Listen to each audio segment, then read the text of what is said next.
Hello class सब। I hope आप सब अच्छे होंगे और मस्त होंगे। स्वागत है आप सभी का हमारी इस प्रारंभ सीरीज के अंदर। और ये सेशन हमारा चल रहा है 2025 और 2026 का बच्चों। तो आज की इस क्लास में हम लोग एक नया चैप्टर लेकर आए हैं आफ्टर द रिटायरमेंट, और जिसका नाम है dissolution of a partnership firm. क्या बात करेंगे बेटा हम? Dissolution of a partnership firm. Of a partnership firm.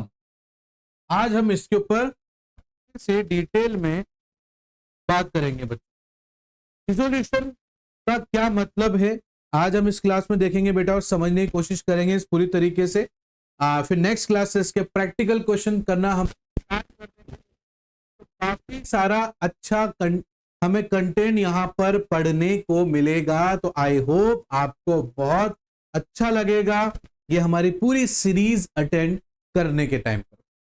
तो जो आपको अच्छा लगे बेटा तो प्लीज कमेंट बॉक्स में जरूर बताना कि प्रारंभ सीरीज आपको कैसी लग रही है। और इसके अलावा कोई डाउट अगर आपको आता है तो आप लोग हमसे कमेंट बॉक्स में या व्हाट्सएप के जरिए जुड़कर भी पूछ सकते हो।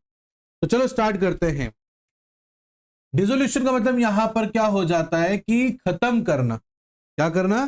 खत्म करना या पूरा करना। That is called dissolution. Is that clear? अब बहुत को लगता है कि डिसोल्यूशन ऑफ पार्टनरशिप फर्म है ना, मतलब बिजनेस ही बंद हो रहा है। बहुत को एक कंफ्यूजन है कि डिसोल्यूशन हो रहा है ना मतलब पार्टनरशिप फर्म ही खत्म हो रही है। अब पार्टनरशिप फर्म खत्म हो रही है कि नहीं हो रही है, उसी के बारे में आज हम समझेंगे। तो देखो बेटा, डिसोल्यूशन का मतलब होता है खत्म करना या चेंज करना, ठीक है ना। उसका एग्जैक्ट मीनिंग ये नहीं है कि भाई हम लोग पार्टनरशिप खत्म कर रहे हैं या बिजनेस को ब्रेक कर रहे हैं। इसको अच्छे से समझने के लिए पार्टनरशिप को, क्योंकि ये एक हमारा इंडियन पार्टनरशिप एक्ट के अकॉर्डिंग डिस्क्रिप्शन एक दे रखा है, डिस्टिंक्शन किसके बीच में? डिसोल्यूशन ऑफ पार्टनर और डिसोल्यूशन पार्टनरशिप फर्म के बीच में। दोनों के बीच में डिफरेंस है कि डिसोल्यूशन ऑफ पार्टनरशिप दूसरा है डिसोल्यूशन ऑफ पार्टनरशिप फर्म, ठीक है ना। ये दो अलग अलग हमारे सामने टर्म है बेटा। क्या है बच्चे? ये दो अलग अलग टर्म है हमारे सामने कि एक तो है डिसोल्यूशन ऑफ अ पार्टनरशिप, एक है डिसोल्यूशन ऑफ पार्टनरशिप फर्म, ठीक है ना। तो मैंने आपको बताया कि डिसोल्यूशन मतलब यहां पर खत्म करना है, बट इसका मतलब ये नहीं है कि पार्टनरशिप पूरी तरीके से खत्म हो रही हो। देखो बेटा, डिसोल्यूशन ऑफ पार्टनरशिप का मतलब होता है कि एक पुरानी जो पार्टनरशिप का एग्रीमेंट है उसे खत्म करके एक नया एग्रीमेंट बनाना, ठीक है ना। डिसोल्यूशन ऑफ अ पार्टनरशिप का मतलब यहां पर यह है कि अभी तक हमारी जो भी पार्टनरशिप एग्रीमेंट था, अब हम उसके अंदर कोई चेंजेस करना चाहते हैं। तो चेंजेस करने के लिए आपने क्या करा? पुराना जो पार्टनरशिप का एग्रीमेंट है उसे डिसोल्व कर दिया, मतलब उसे खत्म कर दिया, और एक नया कॉन्स्टिट्यूएंट आपने जो है पार्टनरशिप का बना लिया। Is that clear? अब सर ऐसा क्यों करा हमने? जो है यहां पर पुराना जो एग्रीमेंट है पार्टनरशिप का उसे खत्म क्यों करा, नया क्यों बनाया? तो नया बनाने के पीछे कुछ रीजन है बेटा। पहला है admission of a new partner, पहली चीज। दूसरा, रिटायरमेंट और डेथ ऑफ अ पार्टनर, या existing partner wants to change something in the agreement, ठीक है। ये कुछ रीजंस है बेटा, जिस रीजंस के कारण यहां पर पार्टनरशिप डिसॉल्व की जाती है।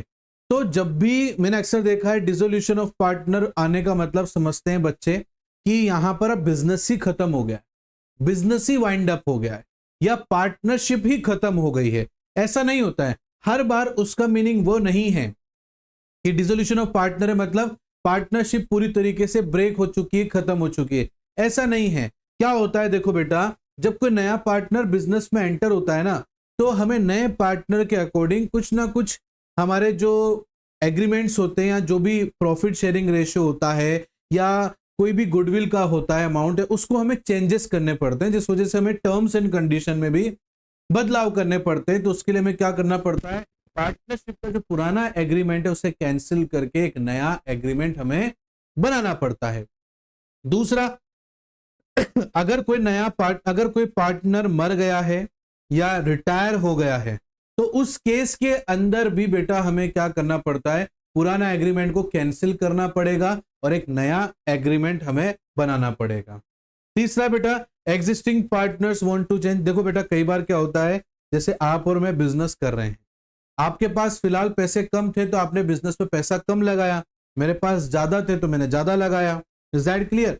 अब हुआ क्या, हुआ ये कि अब आपने भी बिजनेस में 3-4 साल काम कर लिया और अच्छे से पैसे कमा लिया। अब आप भी चाहते हो, क्योंकि जब आपने बिजनेस में पैसा कम लगाया तो आपको प्रॉफिट भी कम मिल रहा है, मैंने ज्यादा लगाया तो मुझे ज्यादा मिल रहा है बेटा। अब आपने भी पैसा कमा लिया इतना, या आपने अरेंज कर लिया कहीं से पैसों का, और आप भी चाहते हो कि मुझे भी इक्वल प्रॉफिट शेयरिंग रेशो मिले, तो अब आप भी कह रहे हो कि सर मैं भी आपके बराबर कैपिटल लगाकर इक्वल प्रॉफिट शेयरिंग रेशो लेना चाहता हूं। तो उस केस में भी हमें क्या करना पड़ेगा, नया पार्टनरशिप एग्रीमेंट हमें बनाना पड़ेगा, जहां पर हमें ये सब टर्म्स एंड कंडीशन लिखनी पड़ेगी। तो dissolution, it is not mean that कि यहां पर पार्टनरशिप हमेशा हमेशा के लिए खत्म हो रही है। हो सकता है कि वो दोबारा से रिकंस्ट्रक्ट की जा रही हो, किसी भी इन तीनों में से एक रीजन की वजह से बेटा। Is that clear? आ रही बात समझ में? हाँ, अगर डिसोल्यूशन ऑफ पार्टनरशिप फर्म आ रहा है तो यहां पर मान सकते हैं कि अब फर्म जो है यहां पर पूरी तरीके से बंद हो रही है, वाइंड अप हो रही है। ठीक है, यहां पर फर्म जो है वो पूरी तरीके से क्या हो रही है बेटा, खत्म हो रही है और बंद हो रही है बेटा। यहां पर उसका वही मीनिंग है। अब रीजन कुछ भी हो सकता है कंपनी का जो पार्टनरशिप के साथ में काम करने का रीजन था वो पूरा हो चुका है, इसलिए कंपनी वाइंड अप हो रही है, बंद हो रही है, कुछ भी रीजन हो सकता है। बट जब फर्म बंद होती है उससे पहले उसके पास कुछ काम होते हैं, वो काम उसको करना बहुत जरूरी होता है, जैसे कि जितनी भी एसेट्स है उसे सेल कर दे और जितनी भी लायबिलिटीज उसे पे कर दे। अब जितना भी एसेट्स को बेचकर पैसा आया उसमें से हम सारे लायबिलिटी को पे कर देंगे। अगर उसके बाद कुछ बच जाता है, एसेट्स का अमाउंट भी फिर भी बचता है, तो फिर वो जो पार्टनर्स थे ना उनको देकर फ्री कर देंगे, फाइनल पेमेंट दे देंगे और वाइंड अप हो जाएगी आपकी फर्म। नहीं तो क्या होता है, कई बार एसेट्स ज्यादा लायबिलिटीज होती है तो पैसा कम पड़ जाता है, तो पार्टनर को पैसा लाना पड़ेगा और अपनी सारी लायबिलिटी को चुकाने के बाद ही, मतलब फाइनल पेमेंट करने के बाद ही ये पूरी तरीके से वाइंड अप हो जाएगी। इज दैट क्लियर बेटा? आ रही बात समझ में? तो यहां पर एक भी लायबिलिटीज नहीं छोड़ी जाती है किसी भी पार्टनर के द्वारा या फर्म के द्वारा। अब इसमें जो अकाउंट बनते हैं उसका प्रोसीजर क्या है? पहला है रियलाइजेशन अकाउंट। अब ये सर रिवॉल्यूशन तो सुना था, रिवैल्यूएशन, ये रियलाइजेशन क्या है? तो बेटा इसको मैं बोलता हूं एक ऐसा अकाउंट जहां पर हम एसेट्स और लायबिलिटी की लिस्टिंग करते हैं। पहले तो लिस्टिंग करने के बाद इसी अकाउंट के अंदर हम एंट्री करते हैं अगर हमने कोई एसेट्स बेच दी है, और इसी अकाउंट के अंदर हम एंट्री करते हैं अगर हम लायबिलिटी का पेमेंट कर देते हैं तो।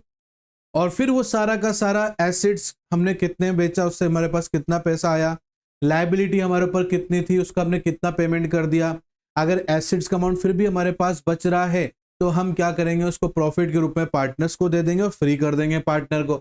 नहीं बचेगा तो कोई बात नहीं, अगर कम पड़ेगा तो पार्टनर से लिया जाएगा। तो इट मींस रियलाइजेशन एक ऐसा अकाउंट है जहां पर हम लिस्टिंग भी करते हैं हमारी एसेट्स और लायबिलिटी को, और सेल और पेमेंट जो हम करते हैं लायबिलिटी का उसे भी एंट्री हम रियलाइजेशन अकाउंट में करेंगे बेटा। अब लायबिलिटी में मान लो सपोज करो किसी पार्टनर ने अपनी फर्म को लोन दे रखा है, खुद पार्टनर ने अपनी फर्म को लोन दे रखा है, तो क्या सर वो भी लायबिलिटी है? बिल्कुल बेटा वो लायबिलिटी है। तो क्या सर रियलाइजेशन के अंदर उसकी भी एंट्री करेंगे? नहीं बेटा। पार्टनर के अलावा जिस भी व्यक्ति से लोन लेगी फर्म, उसका पेमेंट वो रियलाइजेशन में ही करेगी, चाहे वो पार्टनर की बीवी से लिया गया हो, पार्टनर के भाई से लिया गया हो, पार्टनर के पिताजी से, माताजी से, किसी से भी लिया गया हो। पार्टनर के अलावा किसी से भी लोन लिया गया है, उसकी एंट्री और उसका पेमेंट रियलाइजेशन में ही किया जाएगा। तो सर जो पार्टनर ने लोन दिया उसका क्या होगा? तो उसका बेटा ये होगा कि हमें एक सेपरेट अकाउंट बनाना पड़ेगा जिसको हम बोलेंगे पार्टनर्स लोन अकाउंट। हमें पार्टनर का अलग से एक सेपरेट अकाउंट बनाना पड़ेगा। इज दैट क्लियर बेटा? उसके बाद में तीसरा आप अकाउंट बनाओगे जिसको आप सब जानते हो, वो है पार्टनर्स कैपिटल अकाउंट, जहां पर हमें यह पता चलेगा कि पार्टनर का बैलेंस कितना है, पार्टनर से कितना पैसा लेना है, पार्टनर को कितना पैसा फर्म देगी, ये सारा का सारा हिसाब किताब पार्टनर्स कैपिटल अकाउंट में लिखेंगे। लास्ट में हम अकाउंट बनाएंगे, चाहे वो कैश का अकाउंट बनाए, चाहे वो बैंक का अकाउंट बनाए, जहां पर हम जो भी हमने पेमेंट किया है कैश में या जो भी पेमेंट हमें मिला है उस सब की एंट्री हम यहां करेंगे, फाइनल पेमेंट हो जाएगा और इस तरीके से आपका dissolution of partnership firm complete होगा। उसका एक क्वेश्चन। तो ये बहुत इंटरेस्टिंग रहने वाला है बेटा आप लोगों के लिए चैप्टर, ठीक है ना? छोटा सा, ये ज्यादा बड़ा नहीं है, बट समझने के लिए और सीखने के लिए बहुत कुछ है। आई होप अभी तक मैंने जो थ्योरी में आपको पढ़ाया है वो आपको अच्छे समझ में आया होगा बेटा। फिर भी अगर कोई डाउट रहता है तो घबराना नहीं है, कमेंट बॉक्स में आप हमसे पूछ सकते हो, हम आपके डाउट को वहां पर भी क्लियर करेंगे। और आपको क्लास कैसी लग रही है हमारी, प्लीज कमेंट बॉक्स में जरूर बताना, लाइक जरूर करना, शेयर जरूर करना, सब्सक्राइब करना और बेल आइकन को प्रेस करना बिल्कुल मत भूलना बेटा। मिलता हूं नेक्स्ट क्लास में, तब तक के लिए thank you and bye bye बच्चों।